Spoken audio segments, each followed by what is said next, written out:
Hi. So let me ask you, have you ever experienced this? You're going about your day and the phone rings and you look down and you see it's that one person you really don't want to talk to because you know they're going to want you to do something. And it may be your friend, it may be your family member. For me, it was my boss. So I look down and apprehensively I pick up the phone, and sure enough, that big project I'm working on, he's moving the due date up a week. My stomach drops. Oh my gosh, what am I going to do? I was barely making that original deadline. How am I going to do this? And I'm starting to feel a little panicky and the overwhelm and the hopelessness, and I kind of want to scream. Ever feel like that? Yeah? That's us going into everyday survival mode. Now, I know when most of us, we think about survival mode, we're thinking about that proverbial tiger that comes after us and we go into that fight or flight. Well, there's times when we know we're doing that. Like when you're driving down the road and you glance down just for a moment and you look up and there's the red taillights right in your face. You got to slam the brakes and veer off to the right of the road, and your heartbeat's racing and your blood is just coursing with adrenaline, so you feel that tingliness. And now you know you're safe, so you take that deep breath and you shake it off. Then you know you're in survival mode. But on that phone call, we don't even realize we're going into survival mode. And we have so many of those events going out through the day that it just kind of seems the way the course goes for life. We get so accustomed to it. And we just long for those moments when, you're in that flow, when things are really clicking and you're having a good time and you're enjoying what you're doing. Those times when you're working, you started at 8 and you were so productive, you think it must be noon, but it's only 9:30.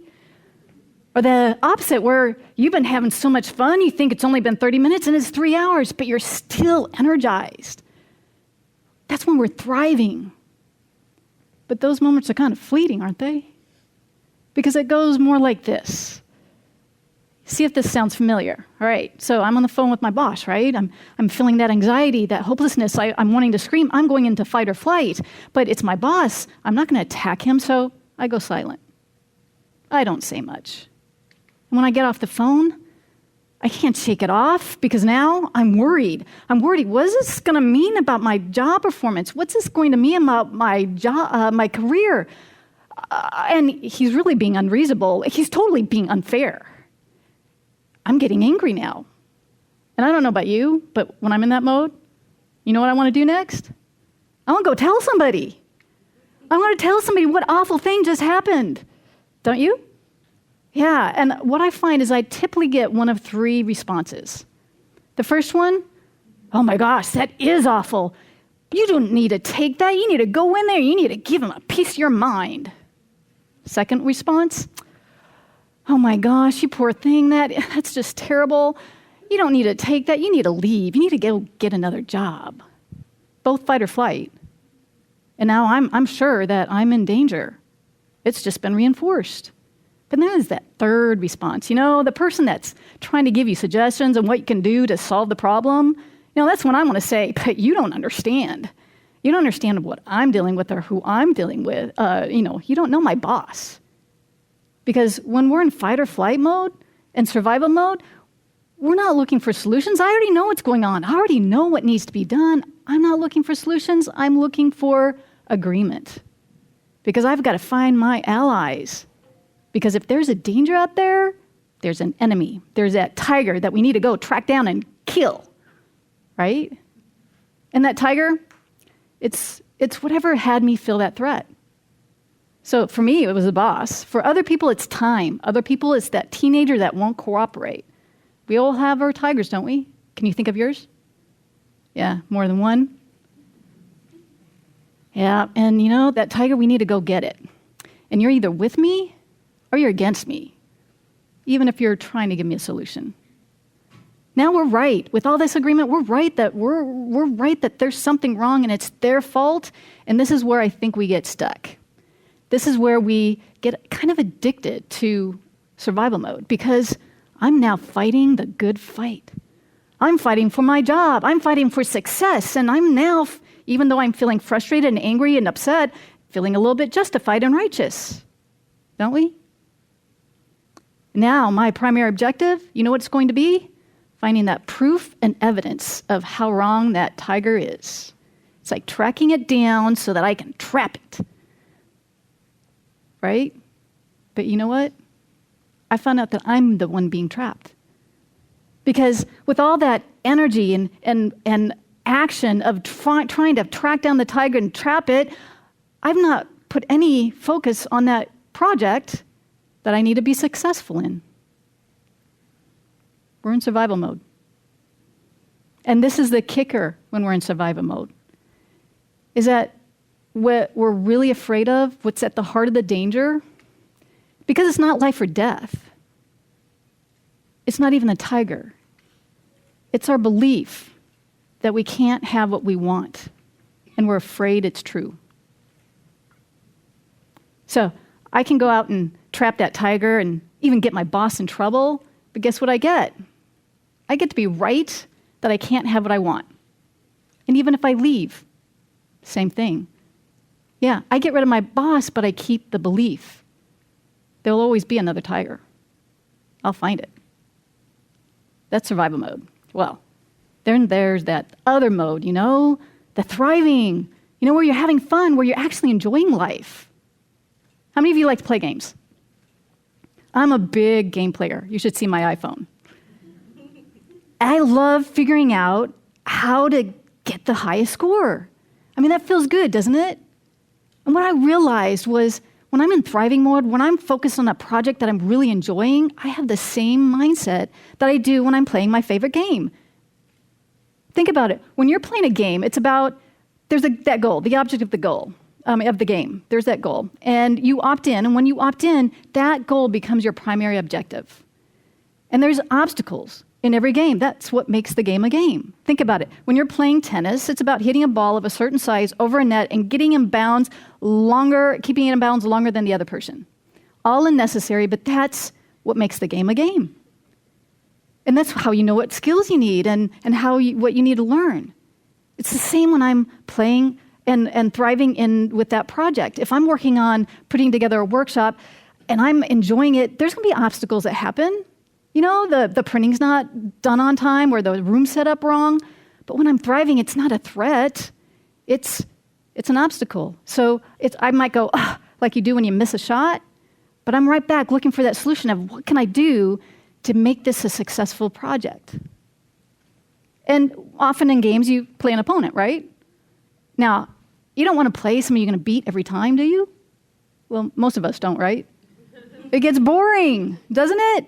We want to play somebody who's going to give us a challenge, who's going to have us stretch the way we look at our game and have us grow. It's the same when I'm thriving. I may have somebody that's going to not agree with me or want something different, but they're not the tiger that I need to track down. There's somebody that has a different point of view, somebody that is going to have me stretch my thinking. And even if I don't agree with them, I can respect the role that they're playing. And we all like to know what the score is in a game, don't we? Because it lets us know how we're doing. And if the score is not what we wanted, we know that it means we need to adjust our game or up our skill. It's the same when I'm thriving. I relish the feedback. I want to know how I'm doing. And if something is going wrong or off track, it's not a threat or proof that I can't have what I want. It's information that lets me know that I need to adjust what I do next time in order to be successful. And yeah, we have fun when we reach the goal. But we also, when we're thriving, don't you have fun getting there in the whole process? It's when we're engaged in life, when we're feeling good and creative, we get to shine. Now, I find that I'm either in thriving or surviving at any moment. Most of us are. And a lot of times it's about the situation, and we're talking back and forth. We forgot that we have control over which side we're in. And what I want to know is, where do you think most people spend the majority of their time? Survival. Yeah, and it's no surprise because there's a lot of agreement that that's real life. We're so accustomed to that being in that mode that it's life, deal. Now, where do you want to spend most of your time? Thriving. Me, I do too. So what I decided was that I've got to make that choice. And I created for myself a game, a mindful game of thriving instead of increasing the time I spent in thriving and decreasing the time I spent in survival mode. Because there'll always be survival mode, but we don't have to spend all that time there. And what I found was there's 5 different strategies that I could use to go from survival mode back to thriving. The first is I need to be aware. I need to know which mode I'm in. If I know I'm thriving, I'm feeling good. I'm engaged. And if I'm aware of it, I can consciously have fun. But if I'm in survival, when I'm feeling that negative feeling, when I'm feeling stressed, I know that I'm survival mode. I also know that I have a choice. I don't need to stay there. I can look at what do I need to refocus on. If I am not aware of it, I'm stuck. But the moment I know, I have a choice. And that brings to the second strategy. The second one is to know what I want. To have a goal that I can opt into and have that be my primary objective instead of trying to chase down the tiger. In my job, what I did was I had my goal be about making a difference. You know what? I could opt into that, no matter what else was going on. Now, the third strategy is being very conscious of the next action that I take and making sure that it's action that's going to take me towards my goal instead of looking for agreement or finding proof and evidence. So that conscious action towards my goal. Now, the fourth strategy is about facts and data. I don't know about you, when I'm in survival mode, I know I have tunnel vision. I'm just looking, it's like when you're tracking a tiger, you're only looking at the ground. You're not seeing the big picture. So I know that when I'm in survival mode, I want to take a deep breath, step back, and get more information. Ask questions, get clarity. Look at what are the more options that I have besides just the fight or flight. And then the fourth and most powerful is cultivating the emotion of appreciation. Appreciating the situation, appreciating the people that I'm playing with, and appreciating myself. Now, I mean the emotion of appreciation, not just knowing I need to appreciate my boss, I need to appreciate my job. Really feeling that emotion. One of the things that I did was practice that with my boss. Because I had to practice, because at first it was hard. But I got to the point where I really could appreciate him as a human being. And what I found is that I had a totally different conversation with him. I could ask for clarity. I could actually state my point of view instead of just going silent. And it changed the whole dynamic of the relationship and how I was in that job. And it allowed me to thrive more than survive, no matter how weird the job got. But where I really tested my skill at thriving beyond survival was with my dad. See, my dad had dementia, and a type of dementia where he could not speak clearly, and his health was on decline. He was dying. How many of you deal with something like that? Yeah. You talk about being thrown in survival mode. I didn't want my dad to die. I didn't want him to have that disease. But I didn't want to be miserable in the last days of his life. So I decided, even in this situation, I wanted to thrive. And so once I became aware of that I was in survival, I knew that I needed to find a goal. What is a goal that I could opt into? And that goal became consciously making sure that each moment I spent with my dad was special. And then I kicked in on the appreciation because I needed to appreciate the situation. It is part of life. It's the game board that we're on. But I also was appreciating my dad for who he was then. Instead of being sad about who he used to be and how he wasn't that anymore, I started appreciating who he was now. And that allowed me to be able to look at all the facts and all the data about his medical needs and help my mom and my family make better decisions because the facts were no longer a threat. And then, of course, it was about the whole action, every moment I spent with him. I mean, there's this one time when my mom called up because my dad was upset because there's somewhere he needed to go and he was late. You know how they get?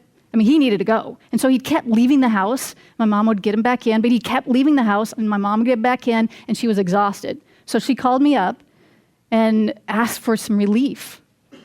I went and picked him up to drive him around because sometimes that would calm him down. This time, he wasn't having anything to do with it. Every time I got to a stop sign, he tried to get out of the car. I had to keep hitting the lock buttons. But because I was playing my mindful game, I wasn't upset that he was upset. I wasn't even frustrated that my mom couldn't handle it. I was looking at what's the next opportunity. And so I ended up taking him to my house. And when I walked in, I had an idea pop in my head because I saw my iPod in the player. And I know my dad likes music, so I went over there and I pushed play, not caring what song came on, and just started swaying to the music. At first, my dad was standing there glaring at me, but I didn't care because I just danced. And after a moment, he started tapping his foot. He started swaying. We ended up dancing for the next 20 minutes. And that became one of the most special times I ever had with my dad before he died. And it would not have been possible if I hadn't been playing a mindful game of thriving. Now, I always fall into survival mode. It happens. But now, instead of being my norm, it's just an obstacle in my mindful game. So my question to you want to play too? Come on, join me. Thank you.